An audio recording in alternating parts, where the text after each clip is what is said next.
You ever have that moment when something feels off, but everyone around you keeps pretending it's all just fine? The clinking of cutlery, the sound of fake laughter, that warm smell of rosemary chicken wafting from the kitchen. It was supposed to be just another family dinner. But that night, everything changed. I took one sip of the red wine she poured for me, and my whole body began to shut down. It started slow, a wave of heat down my neck. Then my skin prickled, like I was burning from the inside. My vision blurred.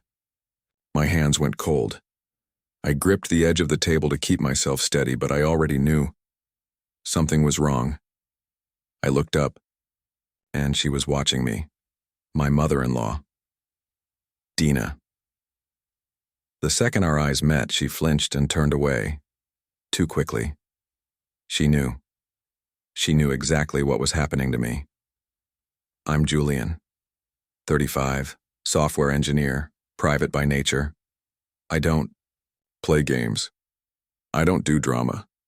But that night, I realized I'd been living in the middle of a silent war, and I had no idea how far she was willing to go. Dina never liked me, not since day one. To everyone else, she's elegance and charm. A picture-perfect matriarch, always smiling, always composed, but in private, she's cold, calculated, the kind of woman who tells you she's happy for you with a smile so tight it might snap her face in half. She didn't need to say she disapproved of me. She showed it. In her eyes, I was never good enough for her daughter. Too quiet, too logical, not impressive enough, not rich enough. And my wife, Emily. She tried to keep the peace, always stuck in the middle, trying to defend me without upsetting her mother. She's just old-fashioned, Emily would say. She doesn't mean anything by it. But Emily wasn't at that dinner, just me, Dina, and her husband, Greg, the only man in that house who'd ever been remotely kind to me. He was laughing about something. I don't remember what. I couldn't hear. Not over the pounding, in my ears. I excused myself from the table. My legs were barely cooperating. The hallway swam around me like I was underwater. I stumbled into the bathroom and locked the door behind me, dropped to my knees on the cold tile. My head was spinning. My breath shallow, my hands shaking. She did this. She spiked my drink. I wasn't imagining it. I've had wine 100 times. This wasn't a reaction. It was deliberate, and I saw it in her eyes before I collapsed. That was the moment everything changed. Lying there, palms pressed to the floor, I wasn't thinking about fear.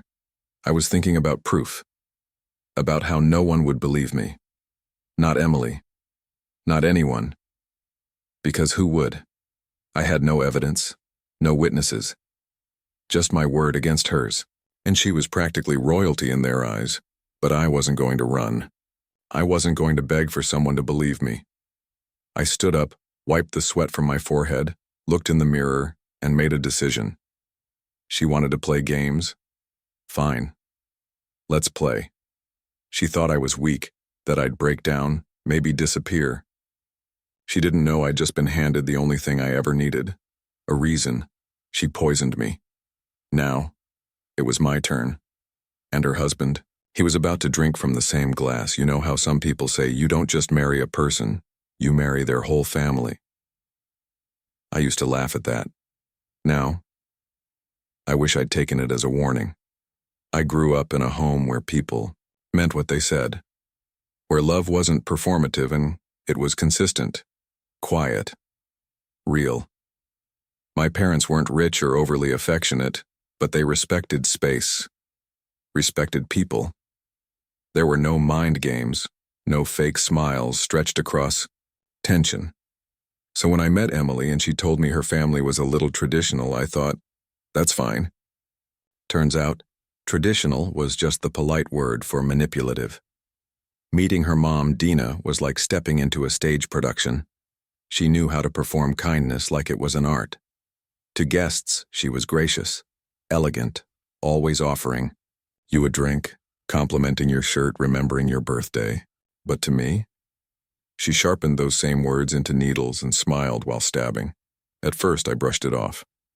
The offhand comments, the way she'd greet me last, how she'd always pull Emily aside to check in and lower her voice just enough so I'd know I wasn't invited into whatever they were whispering about. Then came the small, quiet humiliations. There was this one dinner, our first anniversary. Emily was excited. She told her mom about my gluten allergy ahead of time. And guess what I was served? Pasta. Full gluten. When I reminded Dina, gently, she blinked at me like I'd made it up. Oh, I must have confused it with Emily's lactose thing. My bad, sweetheart, she said, and then laughed. But it wasn't a joke. It was a test. I told Emily about it later. She said, I'm sure it was just a mix-up. She probably didn't mean to. She always said that. And maybe I wanted to believe it too. Carla, Emily's sister, wasn't much help either. She always stayed quiet, kept her head down. Once, after a particularly tense dinner where Dina grilled me about my upbringing, again, Carla pulled me aside in the hallway and said, I'm sorry about earlier. I'm not even sure what happened. That was her way. Always neutral. Always not sure. Then there was Mark, the dad. Silent, passive, a shadow. He sat through every dinner like he was just waiting for the credits to roll. Never stood up for anyone, not even himself. And over time, the red flags stopped feeling red. They just felt normal, which was the most dangerous part. Dina started twisting facts, telling people things I never said. She told Emily's friends. I wasn't sure I wanted kids, something I'd never said aloud even to Emily. She told her book club I quit a job I was still working, claimed I was between roles. Once she casually asked, So Julian, where exactly did your parents meet again? Your mom was a nurse, right? Or was it receptionist? I always forget. It was the way she said it. Innocent tone, but underneath, always something else. She didn't care about the answer. She wanted me to feel small, disposable. Still, I stayed polite, because Emily mattered to me, and I didn't want to make her choose. But that night, after I stumbled into the bathroom after that sip of poisoned wine, everything clicked. When I returned to the table, pale and shaken, Dina looked up and said, Julian, are you okay? You look flushed. Maybe you drank too fast? Her voice was so soft, her concern so fake, and her eyes never blinked. I mumbled something, sat back down, tried to play along, but inside a storm was building. That was when I realized this wasn't just dislike, this was war, and I'd been playing defense for far too long. From that night on, I stopped making excuses for her, stopped covering up what I knew deep down. She wanted me gone. Not just out of the family, out of Emily's life, out of the picture. But what Dina didn't know was that I'd stopped being the easy target. I wasn't going to yell, wasn't going to accuse her outright, because that's what she'd expect. Instead, I was going to make her feel exactly what she made me feel, helpless, cornered, and exposed. And I knew just where to start, with the one person she still thought she controlled. Her husband. There's a different kind of silence that settles over you when you know the truth, but can't prove it yet. It's not peace, it's pressure. A kind of quiet that wraps around your ribs and makes it hard to breathe.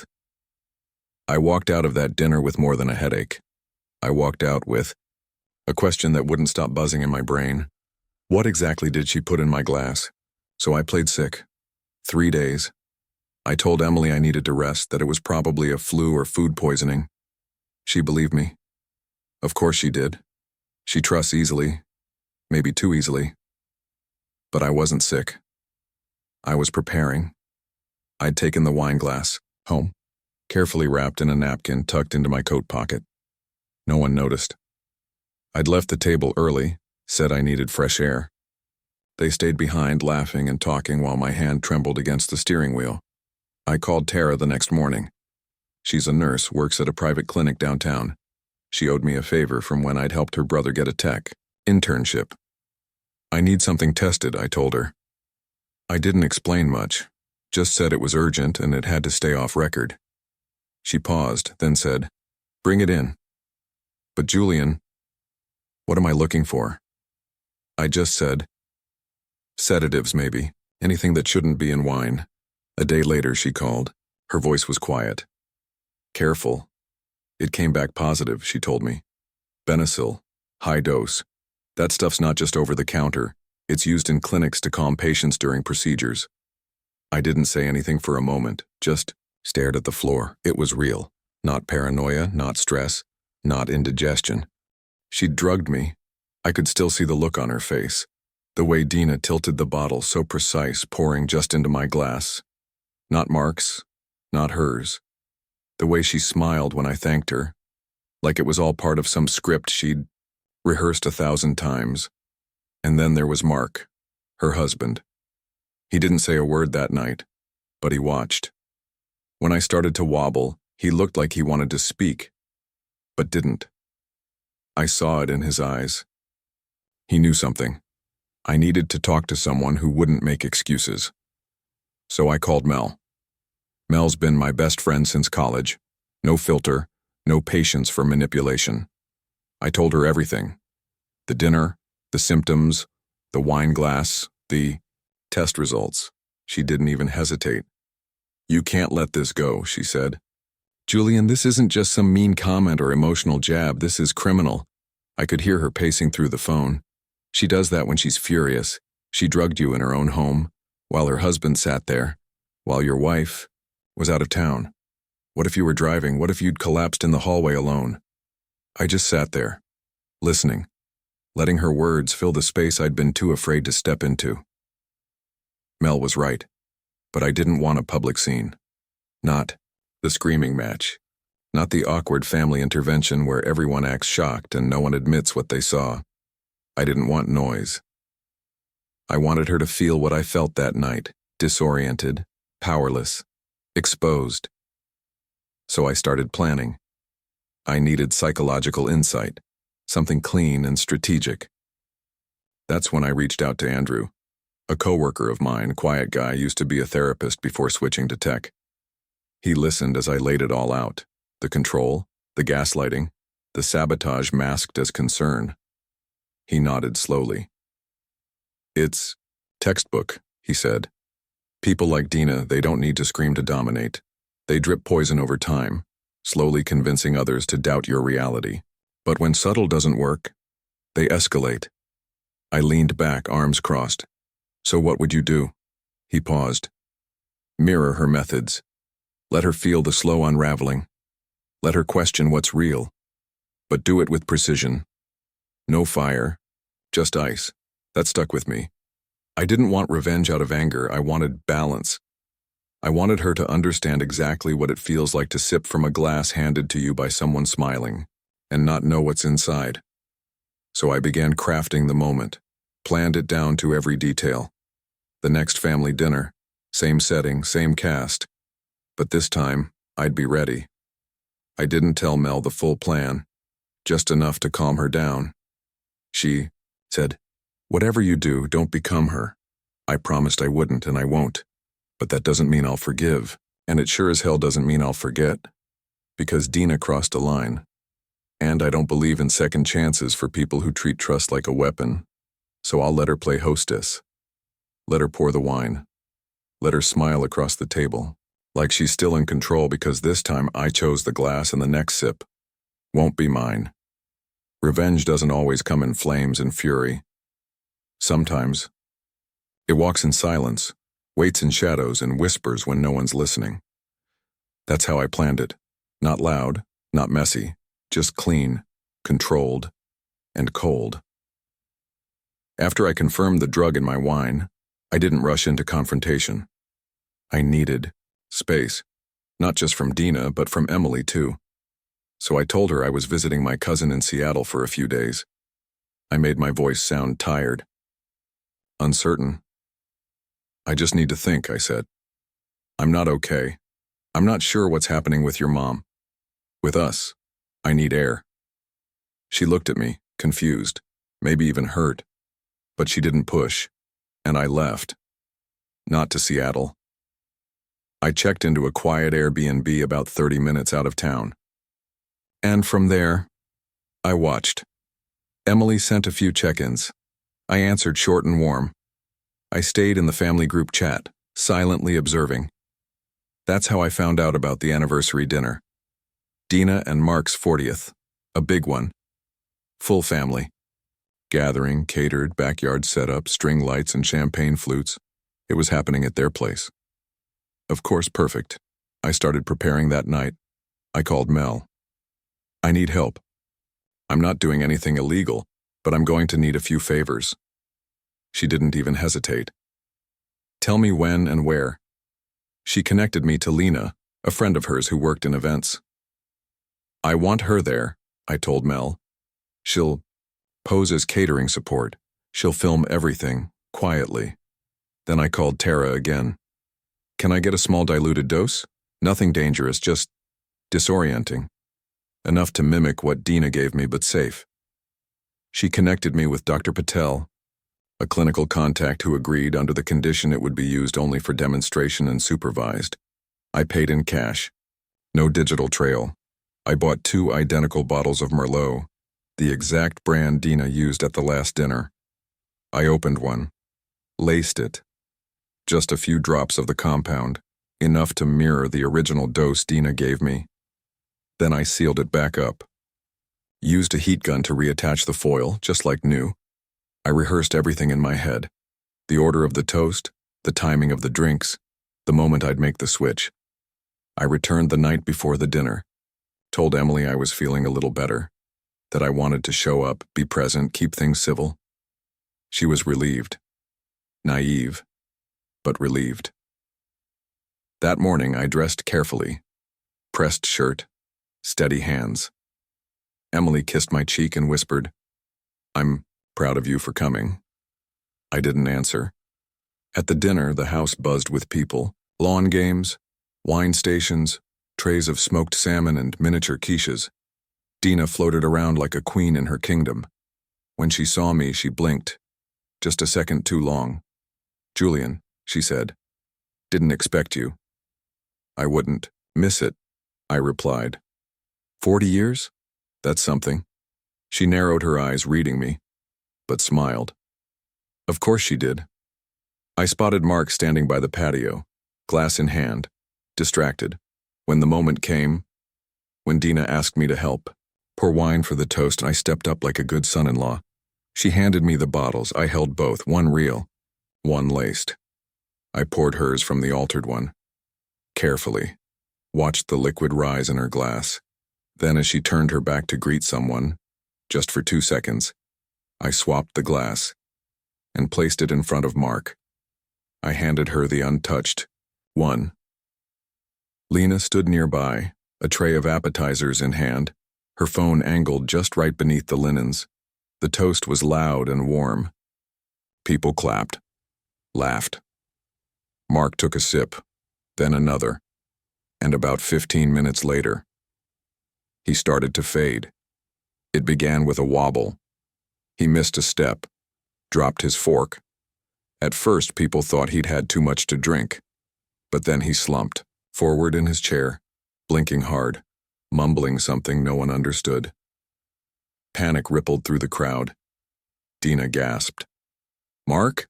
What's wrong? What did you eat? I stood, calm, pulled out my phone and dialed. Hi, yes. Ambulance to 328 Mayflower Court.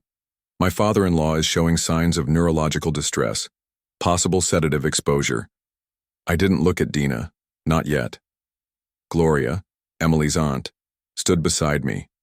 She leaned in quietly and said, You knew this would happen, didn't you? I didn't answer, just kept my eyes on Mark as the medics lifted him onto the stretcher. Emily cried beside me. Dina held her breath. At the hospital, we all waited. An hour passed, then 2. The doctor finally stepped in. He's stable, she said. It appears he was exposed to a mild sedative. We've flushed most of it out. He's alert now, asking for someone named Julian. Emily looked at me. I stood up and followed the nurse into the room. Mark was pale, but his eyes were clear. He looked at me and exhaled. "I'm sorry," he said. I blinked. "For what?" He looked toward the door. "She's been controlling everything for decades. I saw her pour your wine that night. I didn't stop her. I should have." I sat beside him. "I didn't know what she put in it," he continued, "but I saw her tamper with it. And I said nothing because that's what I've always done. Nothing." He reached for my hand. "She's not going to stop, Julian. You need to protect Emily. Protect yourself."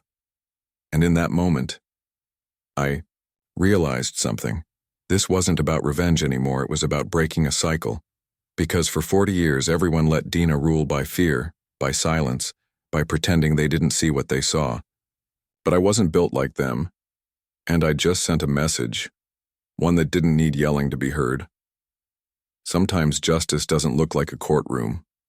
It looks like a quiet room, a trembling voice, and the sound of someone finally being seen for who they really are. I asked her to meet me at her place, just her and me. She didn't know I wasn't afraid of her anymore. When she opened the door, she looked polished as always. Silver earrings, red lipstick, calm eyes. But beneath that there was tension. She knew something was coming. We sat in the living room, same one where she'd smiled while lying through her teeth. I reached into my pocket, pulled out my phone and hit play. The audio wasn't long, just 15 seconds, but it was everything. Lena's voice in the background quiet, the shuffle of footsteps. Then Dina's whisper, hushed but unmistakable. "Pour it before she notices."